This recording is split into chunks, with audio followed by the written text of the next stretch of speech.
आज हम बात करने वाले हैं कि परमात्मा अपनी गाइडेंस किन लोगों को देते हैं। परमात्मा अपनी गाइडेंस किन लोगों को देते हैं, कौन होते हैं वो लोग। देखिए, इस पूरी दुनिया में, इस पूरी सृष्टि में ऐसे सिर्फ और सिर्फ 1% लोग होते हैं जिन्हें ईश्वर, परमात्मा, आपके जो भी देवता हैं, आप जिस भी धर्म से आप बिलोंग करते हैं, चाहे आप हिंदू हैं, मुस्लिम हैं, क्रिश्चियन हैं, ईसाई हैं, हिंदू हैं, मुस्लिम हैं, सिख हैं, ईसाई हैं, डजंट मैटर मीन क्या आप किस धर्म से बिलोंग करते हैं, बस आप एक इंसान हैं। अगर आप एक इंसान हैं और आपके जीवन में इस प्रकार से दुख आया है कि वो आपका दुख सुनने के लिए परमात्मा के अलावा और कोई है ही नहीं। जब आप इतने असहाय, इतने बेबस, इतने लाचार हो जाते हैं कि परमात्मा के अलावा इस समस्त ब्रह्मांड में, इस विश्व में, इस सृष्टि पर आपको उस परमात्मा के अलावा अपने दुख को कह देने के अलावा और कुछ भी नहीं बचता, तब ईश्वर आपको अपनी गाइडेंस प्रोवाइड करवाते हैं। और ऐसे सिर्फ और सिर्फ इस समस्त विश्व सृष्टि पर, इस समस्त धरती पर 1% लोग होते हैं जो दिल के बहुत ही सच्चे, नेक, पवित्र और ईमानदार होते हैं।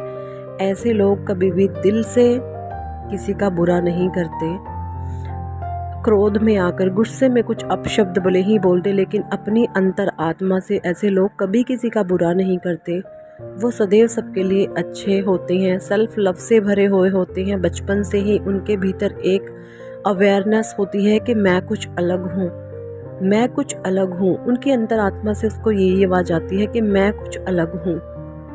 और उसके बाद उन्हें जब भीतर से आवाज़ मिलती है कि मैं कुछ अलग हूँ, तब भगवान उसकी इसी अंतर आत्मा की, जो उनकी ये जिज्ञासु प्रवृत्ति होती है, इसको और बढ़ाते हैं। कैसे बढ़ाते हैं? ऐसे लोगों को ईश्वर बहुत गहन दुख में गिर देते हैं, बहुत गहन दुख के कुएं में धकेल देते हैं कि बेटा अब यहाँ से तुम ज्ञान की प्राप्ति करो।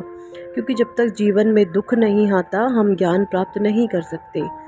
ज्ञान का मार्ग सिर्फ और सिर्फ दुख है। जब जीवन में हमारे दुख आता है, तब हम ज्ञान या मार्ग पर उतरते हैं, तब हमें ज्ञान की जिज्ञासा होती है प्राप्त करने की, और तब हम ज्ञान के मार्ग पर उतरते हैं और अपने जीवन के जितने भी एक्सपीरियंस होते हैं उनसे सीखते हैं और अपने जीवन में सोचते हैं कि वो गलती ना करी जाए। तो ऐसे और ऐसे सिर्फ और सिर्फ इस पूरी सृष्टि पर 1% लोग हैं, 1% लोग ऐसे पाए जाते हैं संपूर्ण सृष्टि पर जो परमात्मा के प्यारे बच्चे होते हैं, जो मेडिटेशन करते हैं। सुबह तकरीबन 4 से 5 बजे के बीच वो उठ जाते हैं। चाहे सामने से उनको कोई गाली भी दे, लेकिन गुस्से में वो बोल जाते हैं, लेकिन भीतर से अपनी आत्मा से उनसे क्षमा मांग लेते हैं। इसीलिए जो सामने वाले लोग हैं वो भी यही बोलते हैं कि ये दिल की बहुत अच्छी है, बस गुस्सा इसको बहुत आ जाता है। सामने वाले लोग भी आपके बारे में कुछ इस प्रकार से बोलते हैं कि ये दिल की तो बहुत अच्छी है, लेकिन इसको क्रोध आ जाता है, गुस्सा आ जाता है। तो ऐसे लोग बहुत कम होते हैं दुनिया में। लोग इनका इस्तेमाल भी बहुत ज़्यादा करते हैं। ऐसे लोगों के अच्छेपन का लोग भरपूर फ़ायदा उठाते हैं।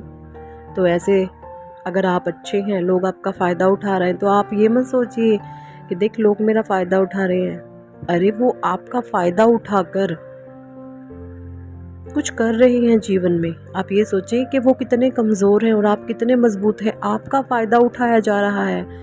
किसी भी चीज़ का फ़ायदा जब उठाया जाता है जब वो इंसान अपने भीतर से भरपूर होता है ना। तो कभी भी इस चीज़ के कभी भी आप गिल्ट में ना रहें कि लोग मेरा फ़ायदा उठाते हैं। कोई बात नहीं, आपके भीतर एक संपूर्णता है, आपके भीतर एक भरपूरता है जिसका लोग फ़ायदा उठाते हैं। कोई बात नहीं, आपको भीतर से परमात्मा ने भरपूर बनाया है, और जो लोग आपका फ़ायदा उठाते हैं उनको परमात्मा ने भीतर से खाली बनाया है ना। उनको भीतर से ईश्वर ने खाली बनाया है, वो तभी आपका फ़ायदा उठा रहे हैं। तो अगर आप अपने जीवन में कभी भी ऐसी कठिन परिस्थिति में फंसते हैं तो परमात्मा से गाइडेंस मांगे। वो आपको, क्या बोलूँ मैं आपको, बस 1000% वो आपका मार्गदर्शन करेंगे। परमात्मा आपको गाइडेंस देंगे। Thank for watching and listening. Bye.